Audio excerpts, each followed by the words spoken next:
अनेकांना वाटतं की कांदा म्हणजे फक्त स्वयंपाकात चव वाढवणारा घटक, पण आयुर्वेद आणि आधुनिक विज्ञान दोन्ही सांगतात हा साधा भाजीपाला त्वचेसाठी एक नैसर्गिक यूथ एलिक्झर ठरू शकतो। कांद्यामध्ये असलेले सल्फर आणि व्हिटॅमिन सी त्वचेमधील कोलॅजन निर्मिती वाढवतात, ज्यामुळे त्वचा लवचिक आणि तजेलदार राहते। नियमित प्रमाणात कांदा खाल्ल्याने त्वचेच्या पेशींना पोषण मिळतं आणि वृद्धत्वाची चिन्ह जसे की बारीक रेषा आणि सुरकुत्या हळूहळू कमी होतात। त्यातील अँटीऑक्सिडंट्स मुक्त रॅडिकल्सशी लढतात, जे त्वचेला अकाली वयस्कर बनवतात। त्यामुळे त्वचेला आतून संरक्षण मिळतं आणि ती निरोगी राहते।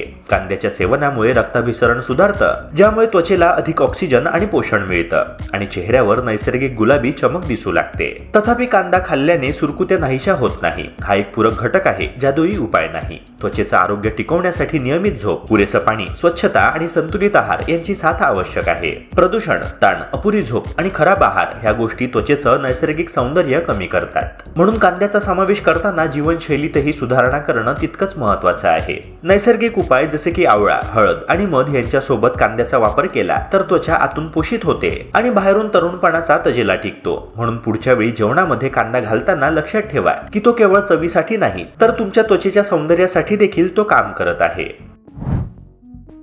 आपल्याला अनेकदा घाईमध्ये चहा, सूप किंवा गरम अन्नपदार्थ प्लास्टिकच्या डब्यामध्ये किंवा बाटलीत ठेवण्याची सवय असते, पण ही छोटीशी सवय मोठ्या आरोग्याच्या संकटात बदलू शकते। प्लास्टिक जेव्हा उष्णतेच्या संपर्कात येतं तेव्हा त्यातील बिस्फेनॉल म्हणजेच BPA आणि थॅलेट्स सारखी रासायनिक संयुगे हळूहळू अन्नात मिसळू लागतात। ही संयुगे शरीरात गेल्यानंतर हार्मोन्सचं संतुलन बिघडवतात, पेशींमध्ये बदल घडवतात आणि दीर्घकाळात कॅन्सर सारख्या गंभीर आजारांचे कारण ठरू शकतात। विशेषतः गरम अन्न, सूप किंवा दूध यांसारख्या पदार्थांमध्ये हे घटक अधिक प्रमाणात मिसळतात, कारण उष्णतेमुळे प्लास्टिकची रासायनिक रचना अस्थिर होते। आरोग्य तज्ञ वारंवार सांगतात की प्लास्टिकचे भांडे हे फक्त थंड पदार्थांसाठी वापरणे योग्य आहे आणि ते देखील मर्यादित प्रमाणात। गरम पदार्थ ठेवताना स्टील, काच किंवा मातीची भांडी अधिक सुरक्षित पर्याय ठरतात। आपल्या दैनंदिन सवयींमध्ये हा छोटासा बदल केल्याने शरीरात जाणारे विषारी रसायनांचे प्रमाण मोठ्या प्रमाणात कमी होऊ शकते। लक्षात ठेवा की प्लास्टिकचा चमकदार देखावा आणि हलके वजन आपल्याला फसवू शकतात, पण त्यामागे दडलेले रासायनिक दुष्परिणाम दीर्घकाळ शरीराला त्रास देऊ शकतात। म्हणून आरोग्याची खरी गुंतवणूक म्हणजे सुरक्षित भांड्यांची निवड, जी आज छोटा निर्णय वाटेल पण उद्या तुमचं आयुष्य वाचवू शकते। मित्रांनो, आयुर्वेदाच्या दृष्टीने पाहिलं तर कांदा आणि दूध या दोन्ही पदार्थांचे गुणधर्म अगदी विरोधी आहे। कांदा स्वभावतः उष्ण असून तो शरीरात पित्त वाढवतो, तर दूध थंड आणि शांत करणारे मानले जाते। जेव्हा हे दोन्हीही एकत्र सेवन केले जातात तेव्हा शरीराच्या आतमध्ये उष्णता आणि थंडपणाचा संघर्ष निर्माण होतो। हा विरोधाभास पचन संस्थेवर ताण आणतो आणि शरीरातील नैसर्गिक संतुलन बिघडवतो। परिणामी अपचन, त्वचेवर पुरळ, ॲलर्जी किंवा शरीरात विषारी द्रव्यांचा साठा वाढण्याची शक्यता निर्माण होते। आयुर्वेद सांगतो की प्रत्येक अन्न घटकाचा स्वभाव आणि त्याचा संयोजन परिणाम वेगळा असतो। कांदा आणि दूध हे दोन्ही स्वतंत्रपणे शरीराला पोषण देतात, पण एकत्र घेतल्यास ते विरुद्ध आहार मानले जातात, म्हणजे शरीरात अशुद्धता वाढवणारे संयोजन। म्हणूनच पारंपरिक वैद्यक सांगते की हे दोन्ही पदार्थ कमीत कमी काही तासांच्या अंतराने घ्यावे, जेणेकरून शरीराच्या पाचक्रिया संतुलित राहतील आणि आरोग्यावर कोणताही दुष्परिणाम होणार नाही।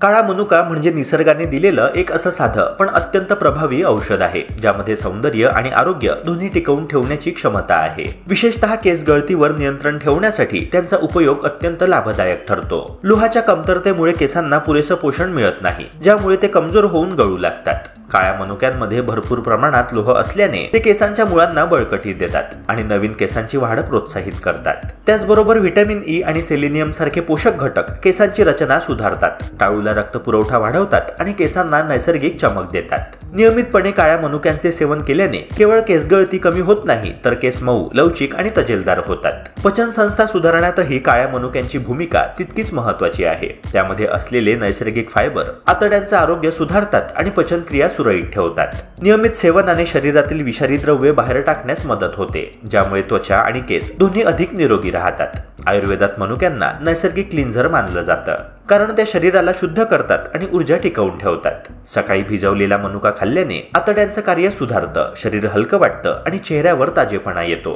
मित्रांनो, थोडक्यात सांगायचं झालं तर काळा मनुका म्हणजे केवळ स्वादिष्ट फळ नाही, तर ते शरीराचा आणि मनाचा दोन्हीचा संतुलित आरोग्य राखणारा अमृत समान आहार आहे। बदामाचं तेल हे केवळ सौंदर्यासाठीच नाही, तर मानसिक आरोग्यासाठी देखील एक विलक्षण वरदान मानलं जातं। आयुर्वेदात त्याला मेंदूचं टॉनिक म्हटलं गेलं आहे। रात्री झोपण्यापूर्वी नाभीवर काही थेंब बदाम तेल लावल्याने शरीर आणि मन दोन्ही शांत होतात। हे तेल नाभीच्या माध्यमातून शरीरात सहज शोषलं जातं आणि मेंदूपर्यंत पोहोचून तणाव कमी करण्यास मदत करतं. आजच्या वेगवान जीवनशैलीमध्ये मानसिक ताण, चिंता आणि अस्वस्थता हे सामान्य झाले आहे आणि अशा वेळी बदाम तेलाचा हा साधा पण प्रभावी उपाय मनाला स्थैर्य देतो. याशिवाय बदाम तेलामध्ये vitamin E, omega 3 fatty acids आणि मॅग्नेशियम सारखे पोषक घटक असतात, जे मेंदूच्या पेशींना पोषण देतात. याच्या नियमित वापराने स्मरणशक्ती आणि एकाग्रता वाढण्यास मदत होते, तसेच झोपेची गुणवत्ता सुधारते. जे लोक वारंवार ताण, थकवा किंवा अस्थिरतेचा अनुभव घेतात, त्यांनी रात्री झोपण्यापूर्वी नाभीवर बदाम तेल हलक्या हाताने लावण्याची सवय लावल्यास त्याचा परिणाम काही दिवसांतच जाणवू लागतो. मन अधिक शांत, विचार अधिक स्पष्ट आणि झोप अधिक गाढ होते. दिवसभर आपण काम, अभ्यास किंवा मोबाईल वापरताना बसतो, पण त्याच वेळी पाठीचा पोश्चर चुकतो आहे हे अनेकांना जाणवत नाही. चुकीच्या पद्धतीने बसल्याने हळूहळू कण्यावर आणि स्नायूंवर ताण येतो, ज्यामुळे पाठदुखी, खांदेदुखी आणि मानेमध्ये कडकपणा निर्माण होऊ शकतो. त्यामुळे दिवसा कधीही बसताना पाठीचा पोश्चर सरळ आणि योग्य ठेवणे अत्यंत महत्त्वाचे आहे.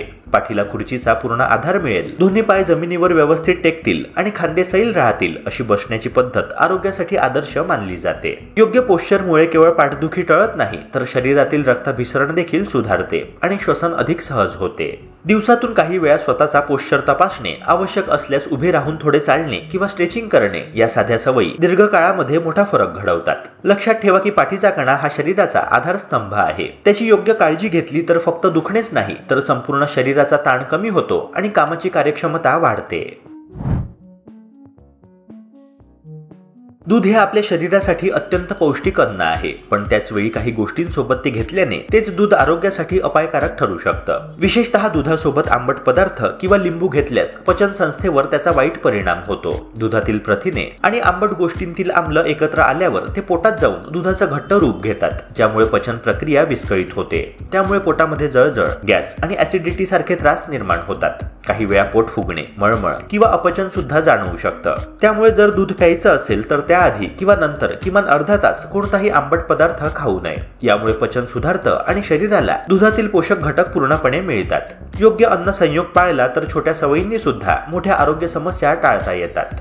मित्रांनो, आशा करतो की हा व्हिडिओ तुम्हाला महत्त्वाचा वाटला असणार. अशाच प्रकारचे आरोग्यवर्धक कंटेंट्स करिता आपल्या YouTube चॅनलला सबस्क्राईब करून बेल आयकॉनला नक्की प्रेस करा. भेटूया पुन्हा एका नव्या व्हिडिओसह. जय हिंद, जय महाराष्ट्र.